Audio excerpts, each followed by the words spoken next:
우리가 이렇게 48개의 화두인데 문문관에서 다루는 게 오늘이 딱 절반, 절반에 딱 걸려온 것 같아요. 네. 화두 하나하나가 뭐 그때도 얘기했지만 자기 삶의 주인 되는 방법. 주인 되는 거니까 당연히 주인의 덕목은 집착 같은 게 없으니까. 집착한다라는 건 약자라는 거잖아요. 항상. 제가 누누이 강조하지만 매달린 절벽에서 손을 뗄 수 있는가. 절벽에 매달려 있다고 생각하면 손을 못 떼니까 붙잡고 있다고. 대개는 절벽이 아니에요. 그러니까 절벽이라고 생각하고 있기 때문에 손을 못 댄다고.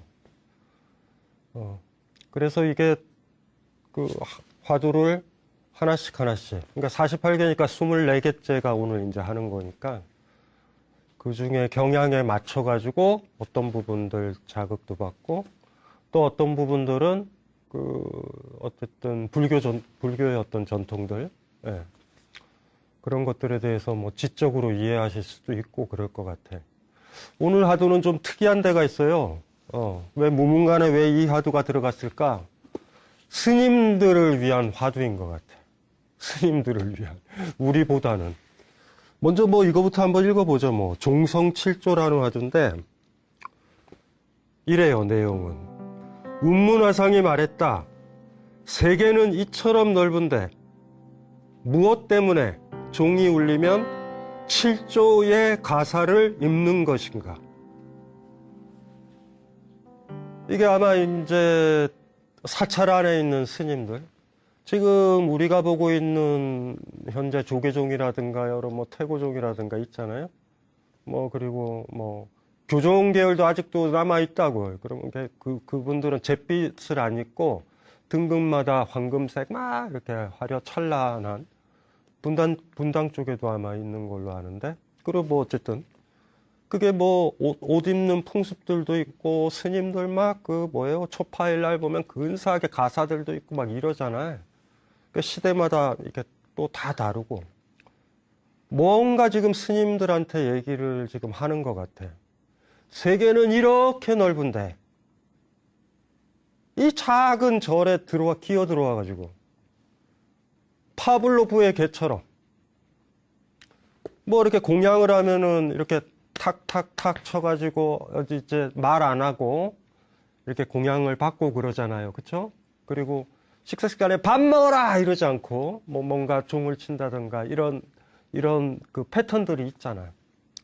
그 질문이 그런 거예요. 세계는 이렇게 넓은데 그 많은 넓은 것들 중에서 사찰 요만한데 암자 요만한데 여기로 기 들어와가지고 종치면 어떤 행사가 진행이 되고 7조 가사를 왜 입는가?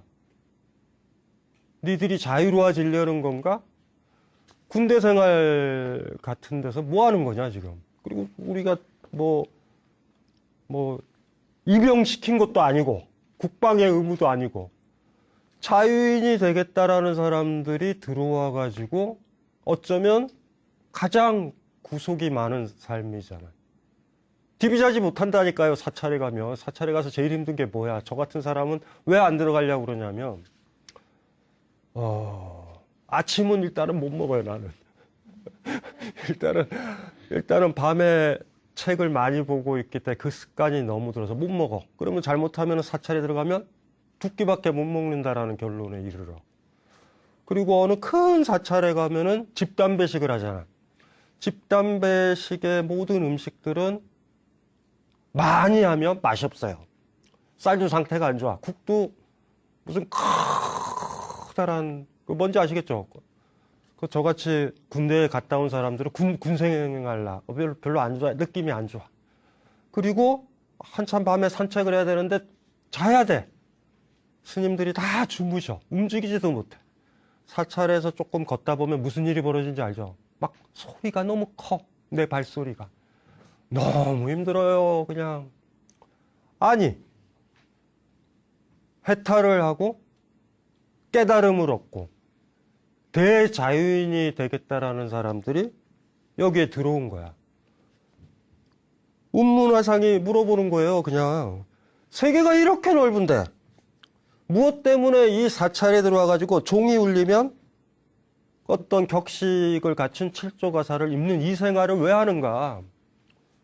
너희들 이상한 거 아니야? 라고 지금 물어보는 거예요.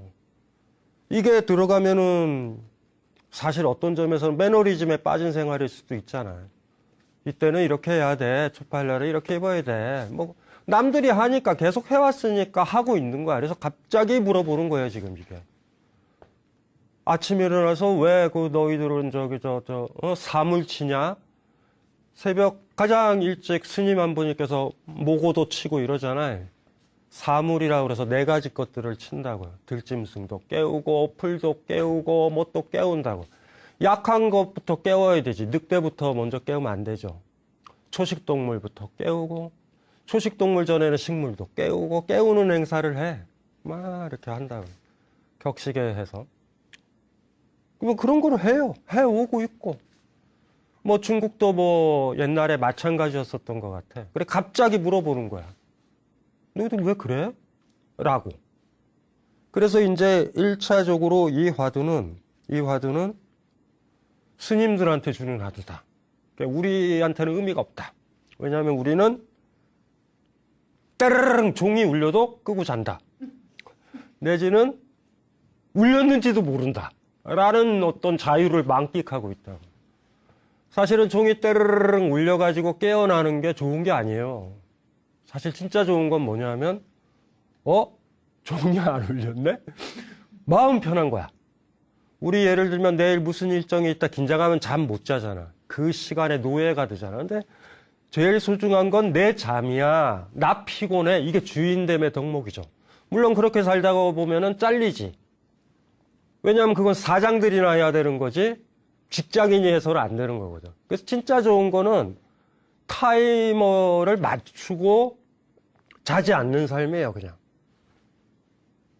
졸리면 자고, 안 졸리면 깬다. 이건 짐승들도 한다고. 근데 우리는 막 억지로 깨. 억지로 잠들어야 돼. 내일 일정이 있어. 미팅이 있어. 잠 안 오는 CEO들은요, 조참 미팅을 갖겠다고 그래. 차 마시면서. 환장할 일이죠. 꽤 우리가 시간을 맞추는 게, 우리가 그래서 그것 때문에 문제가 깨어있을 때 졸리고, 막 이런 문제가 벌어지는 거 아니에요? 자야 될 때는 스트레스 받치고, 잠 잘 못 자고, 거기는 깨어있고, 일상생활을 해야 되면 졸리기 시작하고, 밥 먹는 것도 똑같잖아요. 엄마의 편의를 위해서, 사회의 편의를 위해서. 아침, 점심, 저녁 그렇게 먹을 이유가 없다고요, 사실은. 근데 그때 음식을 해치워야 돼. 자식이 7명이다. 배고플 때마다 밥 주면 엄마는 죽음에 이르러요. 에? 지금은 먹기 싫어. 설거지 다 했는데 둘째 아이가 밥 줘. 2시간 뒤에. 셋째 아이 30분 뒤에 밥 줘. 이러면 힘들잖아. 그래서 힘 가진 사람들이 밥 먹는 시간을 정해버리는 거야, 사실은. 밥하는 사람. 내가 편하다. 근데 정확하게는 뭐예요? 내가 배고플 때 먹는다. 그러니까 우리가 속이 안 좋다, 뭐가 안 좋다, 가식한다라는 모든 이유는 그 시간대에 맞추려고 그래서 그래. 그러니까 슬픈 거죠, 많이. 자발적으로 상태 안 좋은 인간도 많아요. 아침형 인간. 미친 거죠? 왜? 아침에 일어난다? 그것도 비슷한 거야. 아침에 일어나면 얼마나 좋아. 엄마가 잠 안 깨우잖아. 아이가 학교 가기 싫어서 초등학교 때나 어렸을 때 보면은 그러니까 유치원 갈 때 업고 갈 때 있잖아. 애가 잠을 안 깨. 애가 정신을 못 차려. 그럴 때 있잖아요. 제일 행복할 때다. 그렇게 잠을 막 그랬던 그 아이는 깼을 땐 진짜 깨어 있는 거야. 근데 어느 날 아이가 일어나기 시작한다. 7시에, 몇 시에. 그럼 엄마는 착각에 빠져요. 우리 아이가 다 컸구나. 다 큰 게 아니에요. 사회에 맞추기 시작한 거야, 이제. 그렇게 해야 그거 한 거야. 그래서 사실은 밤새 작업을 하다가 어떤 일을 하잖아요. 새벽녘쯤에 나오면 엄마 아빠는 빨리 얘를 놀이방에 던져놓고 가야 되는데 애가 정신을 못 차려. 정신을 차린 상태에서 선생님한테 인수인계를 해야 되는데 야 정신 차려. 그래서 동네 놀이방이 있어요. 거기 앞에 앉아서 이렇게 보면 아이가 안 깨어나는 거 보면 너무 예뻐. 에이, 필요 없어. 이럴 때. 야, 이 아이는 잠 안 자고 싶을 때 깨는구나. 이 아이는 깰 때 졸리지 않는구나. 우리 꼬맹이들 한참 놀다가 그냥 자는 애들 있지. 너무 부러워. 어른들은 어떤가요? 우리 수면제 먹고 이러잖아. 어쨌든지 간에 이 세상은 이렇게 자유로운데, 예, 무엇 때문에 이렇게 조건반사적으로 종이 울리면 7조의 가사를 입는가라는 거. 이거는 스님들한테 던져주는 질문이지. 너희들 진짜 자유로운 거야? 우리 마조도 그렇고, 임재도 그렇고, 임재 스님도 그 얘기 많이 해요. 밥 먹고 물 마시고 똥 싸는 것이 도다. 라고 하는 게 별로 어려운 건 아니에요, 사실은. 그게 자유로운 사람들. 휴가를 왜 좋아해요? TV 잘 때까지 TV 잔다라는 느낌 때문에 좋아하는 거예요, 정확하게. 우리가 몸으로 살아갈 때 보면은, 나는 항상 흐리멍텅하지 않았어. 깨어있을 땐 깨어있는 거고, 잘 땐 자는 거야. 이래야 되는데, 우리 보통 주인이 안 된 사람들은 어때요? 깨어있어야 되는데 흐리멍텅하고, 자야 되는데 말똥말똥하고, 라는 그 이상한 경계선상에 살다가 죽는다고. 답답하다. 그쵸? 예. 어쨌든지 간에 운문화상은 이거를 던진 거예요, 사람들한테, 스님들한테. 너희들 자유롭고 싶다며. 근데 왜 너희들 이러고 있어? 라고 질문을 한 거죠. 예. 스님들은 뭐라고 얘기를 할까? 이거를 가지고 뭐라고 얘기할까? 어떤 대답을 할까?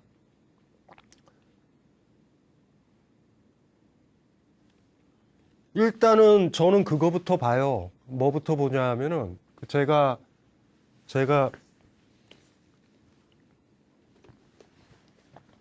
좋아하는 사람은 아니고요. 글을 잘 쓰고 영민하니까. 예. 제가 좋아하는 사람은 똑같아요. 그냥 주인 같은 사람이야. 그러니까 그 사람이 아니면 들을 수 없는 얘기. 나는 평상시에 생각 안 하는데 그 사람은 생각을 하는 거야. 그러니까 그 사람을 통해서만 들을 수 있는 얘기를 하면 저희가 좋아하는 작가인데, 우리 지금도 많이 좋아하죠.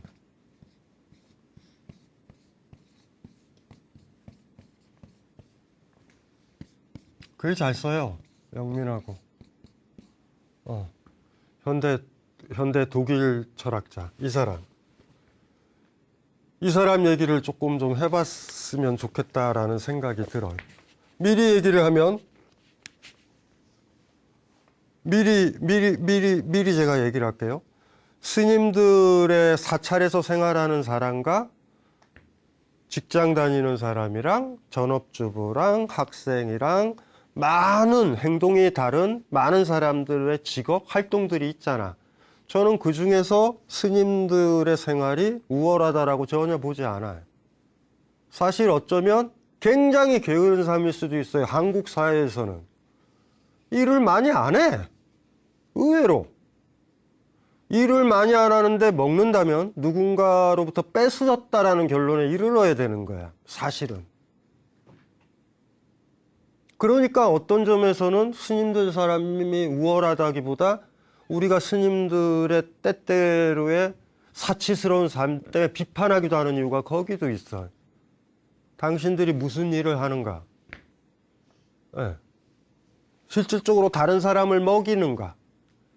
그래서 산사 같은 데 가면 사찰 본사가 있고 뒤쪽에 암자가 있으면 암자의 암자, 말사의 더 뒤에 가는 암자에 보면 우통 딱 까고 농사 짓는 스님들이 있어. 저는 그 스님들 너무 좋아해요. 진짜 스님이다.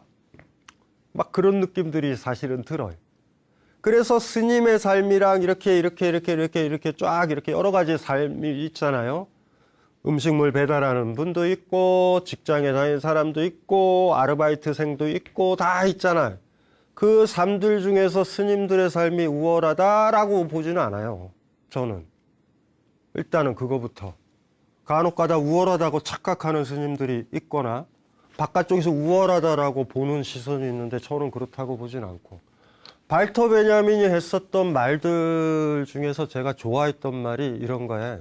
앞으로 나아간다, 진보한다. 진보한다라는 거는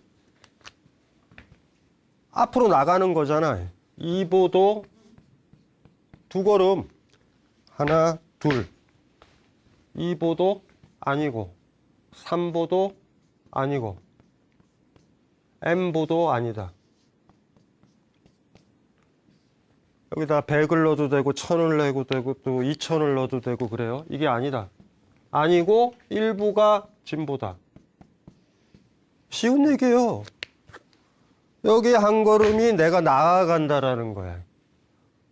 진보라는 말이 사회가 변했다라는 말도 되지만 우리 개인으로 보면은 한 단계 내 목표에 가까워졌다라는 거야. 이거는 굉장히 중요한 거예요. 많은 사람들이 저기 꼬맹이가 나 대학 가서 의미 없어요. 지금 산수도 못 푸는데 뭔 대학을 가. 그런데도 그걸 꿈꾸고 있다고. 그럼 못 간다고요. 그걸 보고 있다라는 것 자체가. 한 걸음 걸어간다. 한 걸음이 진보다.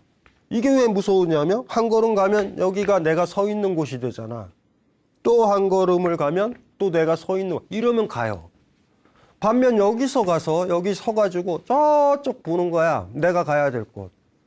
그 비유를 들자면은 산 탈 때 정상 보는 것처럼. 정상에 올라가는 비법은요. 2보에 있지도 않아요. 2보 없어. 1보를 안 걸었는데 어떻게 2보를 가. 2보, 3보, M보를 생각하는 순간 우린 못 움직여요. 간념적으로 돼. 아, 저기 올라갈 거야. 언제가 못 올라간다니까요. 1보. 이 1보를 어떻게 걷느냐가 굉장히 중요하다. 돌아보면. 진짜 산을 타는 사람들은요. 등산을 하는 사람들은요. 저기를 보는 게 아니라 어떤 식으로 하냐면 가볍게 한 보를 걸으면서 출발을 해. 이 한 보의 중요성을 까먹으면 안 된다고 사실은. 이 한 보의 중요성을. 방금 읽었었던 이 화두에서 운문화상이 얘기했던 거. 세계는 이처럼 넓은데 무엇 때문에 종이 울리면 7조의 가사를 입는 것인가 라고 했을 때 중생활에 스님 생활에 한보를 지금 얘기하고 있다라는 생각이 들어요. 지금 그 한보 이게 굉장히 어쩌면 중요한 거죠. 산이 있다라고 한다면 이렇게 있어요. 이쪽 길이 스님들이 걸어가는 길이다.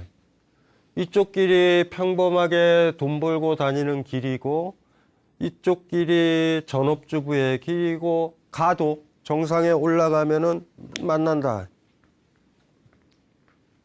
어차피 우리가 살아간다라는 거는 노예가 돼가지고 남 눈치를 봐서 살아가는 길이 아니라 우리가 지향하는 길들은 대개가 주인답게 살아가려는 그 길로 걸어가고 있다면 여기로부터 출발한다.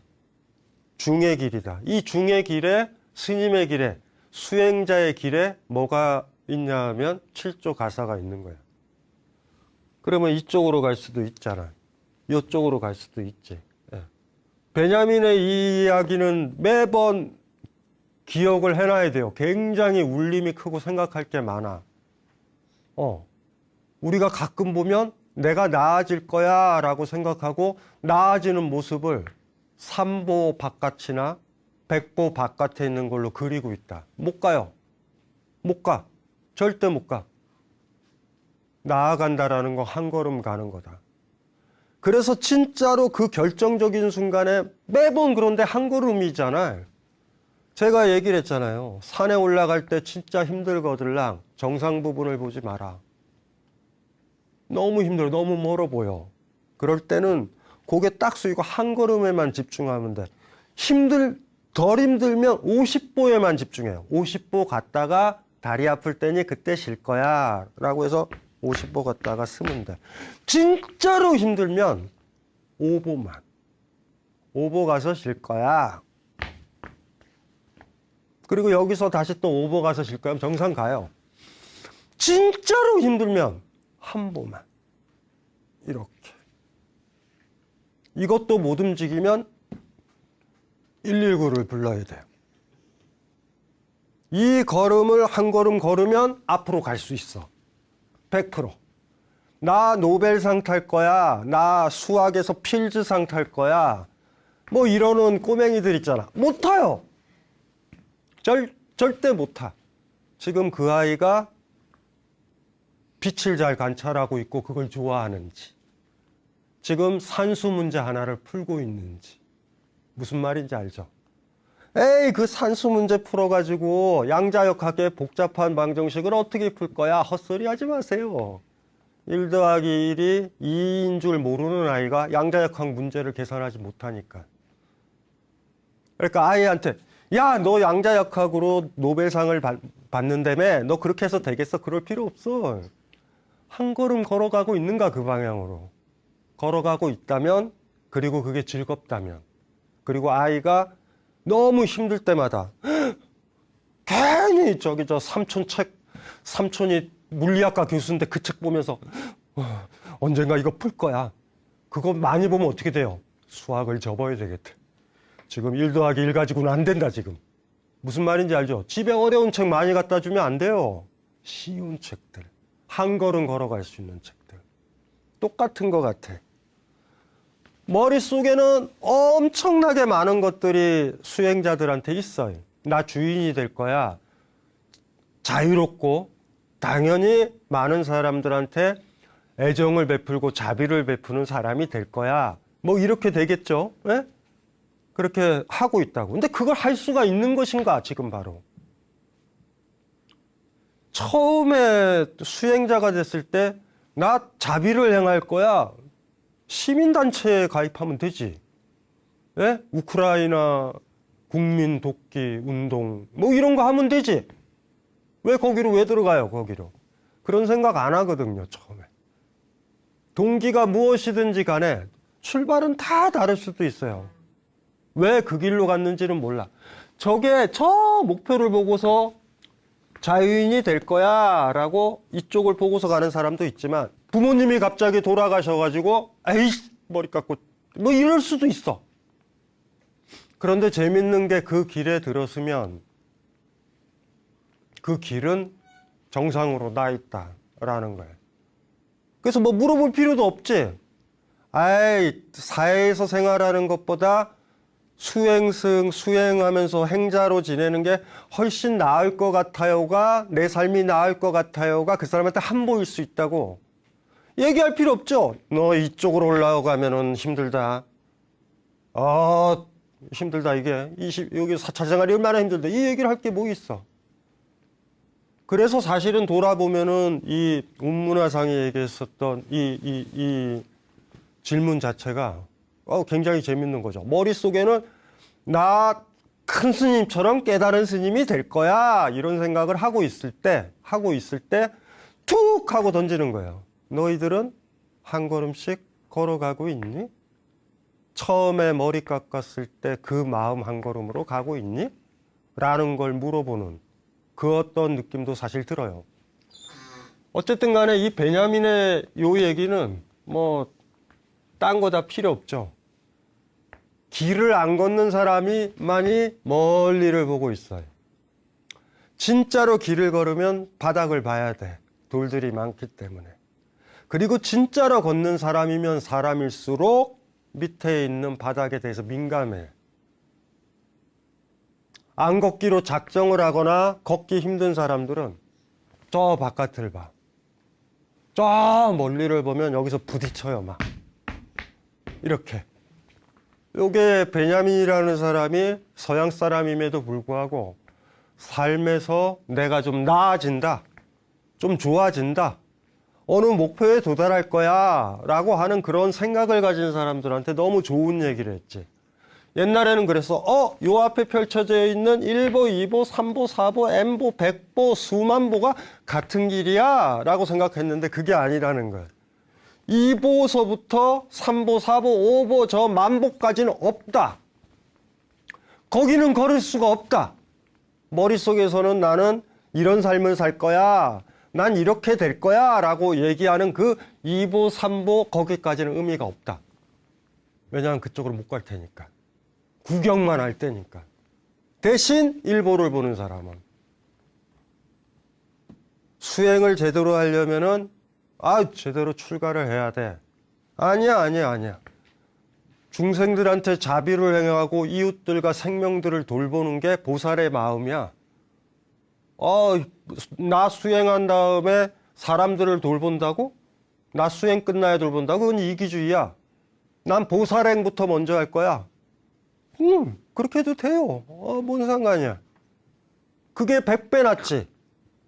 수행이 끝나야 자비를 행할 수 있어요. 이런 헛소리가 어디 있어요. 핑계일 수도 있지. 안 끝나면 안 하겠다라는 거 아니에요.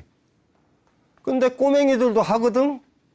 꼬맹이들도 친구 춥거나 친구 배고프면 맛있는 거 사주거든. 엄마 지금 들어들고 애가 크지도 않았는데 누군가를 아끼는데 개도 산책시키고 개똥도 치고, 그러면 그 꼬맹이보다도 못할 수도 있다. 그래서 생각을 이거를 많이 해보셔야 돼요. 이 짧은 말이지만 진보라는 건 2보도, 3보도, 4보도, M보도, M 플러스 1보도 아니다. 진보는 1보다. 무거운 말이에요. 이거는 무거운 말. 이게 이 화두를 보면서 사실은 연상이 됐어요. 많이. 그런데 그거 말고 갑자기 장난 같은 생각이 드는데,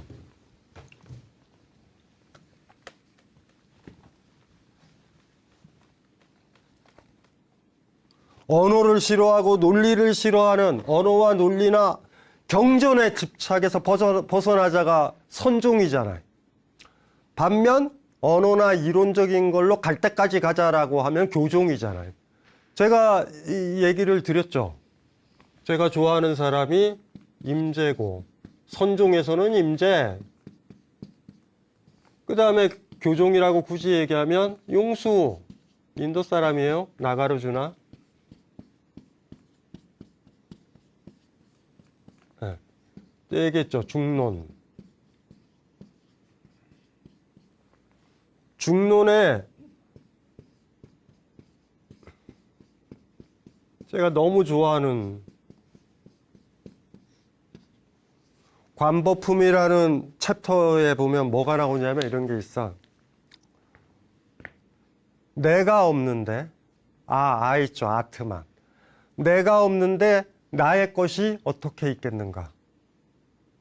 그러니까 그 한문 경전에 보면 산스크리트로 따지면 아트만이야 뭐 이렇게 나오는데 한자로 하는 게 더 좋아요. 나예요, 나. 그 다음에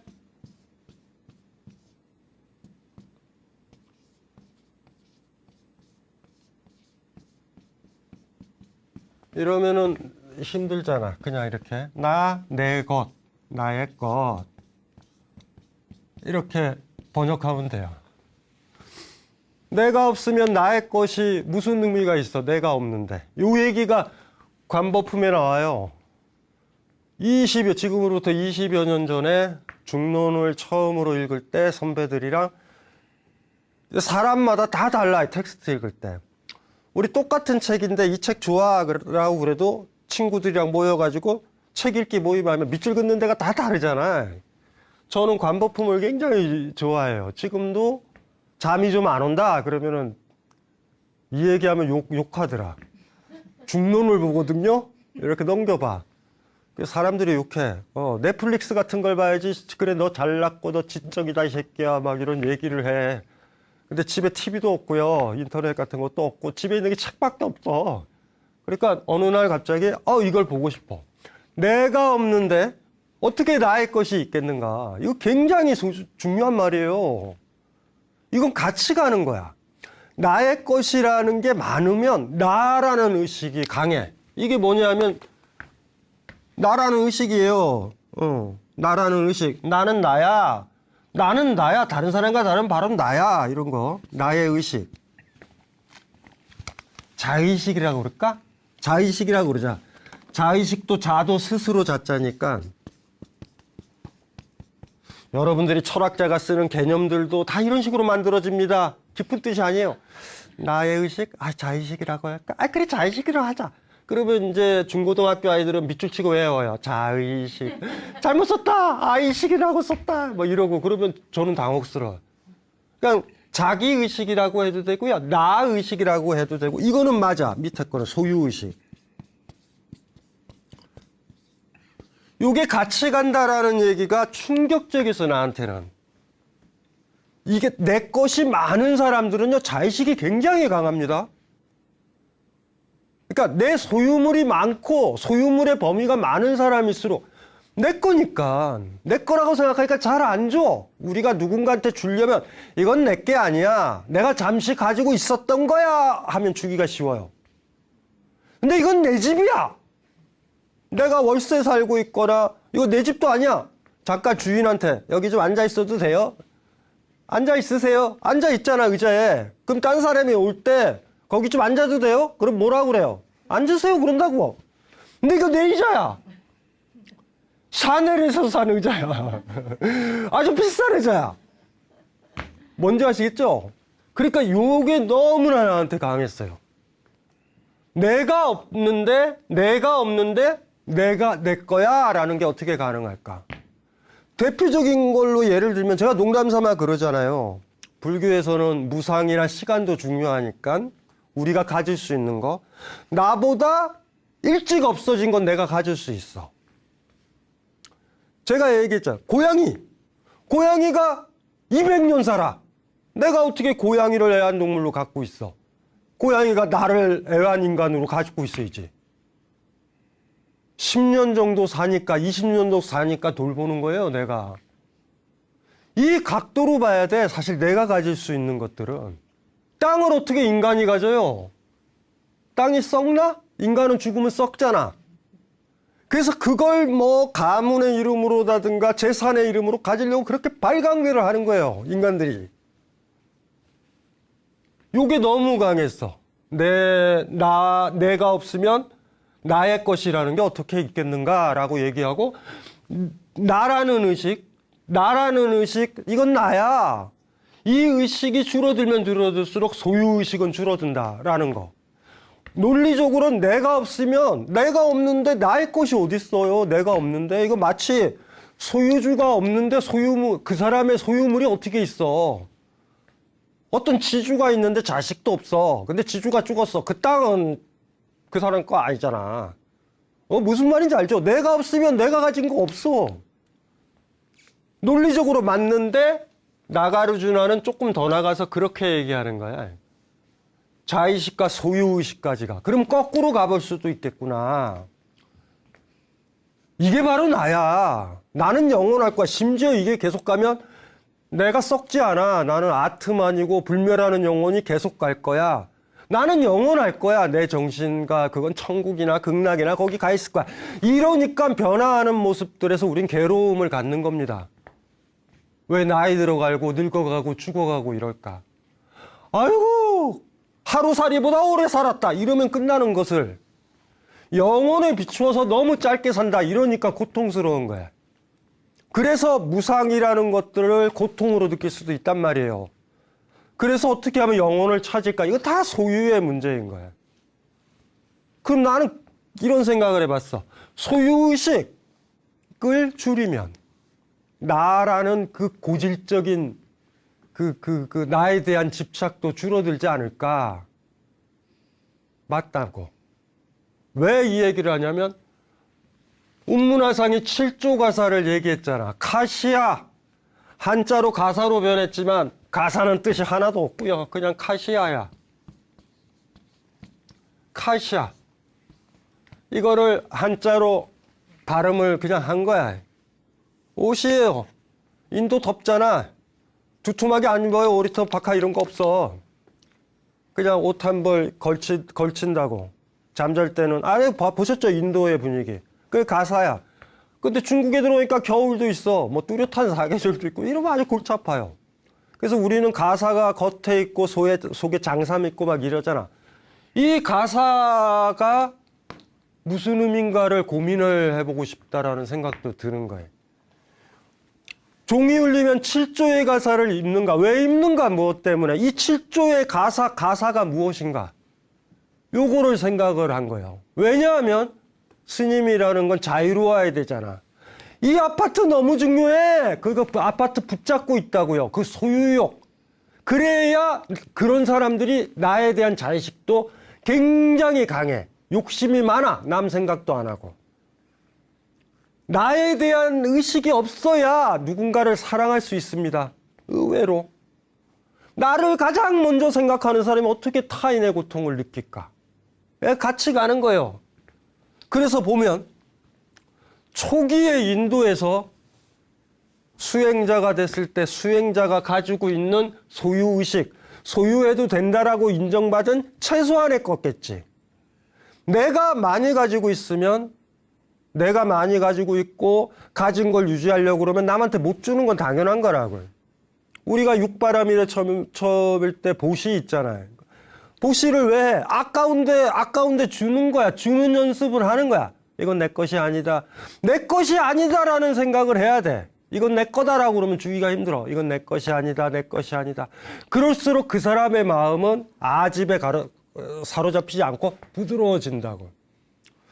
그러면 초창기 때 완전히 내 것을 가지지 않는 게 가지고 있더라도 내 것이라고 생각을 하지 않아야 돼야 그 사람은 무아, 불교에서 그렇게 자랑하는 무아, 아나트만, 공, 나에 대한 자의식이 집착이 사라져 있는 자유로운 사람이 되는데 8가지야. 가지고 있는 것. 초기 인도에서. 옷 3벌. 어떤 사람들은 상의, 하의, 추울 때 입는 옷. 어쨌든 옷 3벌. 그 다음에 허리띠. 허리띠 필요하다. 이렇게 걸치는 거니까 담요 걸듯이 걸치고 허리를 채우니까 허리띠. 그 다음에 결정적인 거 바늘. 왜냐하면 수리를 해야 되니까. 일단은 옷과 관련된 게 5개예요. 옷 3개, 허리띠, 바늘. 그 다음에 바루, 밥그릇. 탁발할 때 쓰는 거. 밥그릇. 그 다음에 면도칼. 머리 깎는 거. 마지막이 물 여가기. 진흙탕 물에서 마실 수 없잖아.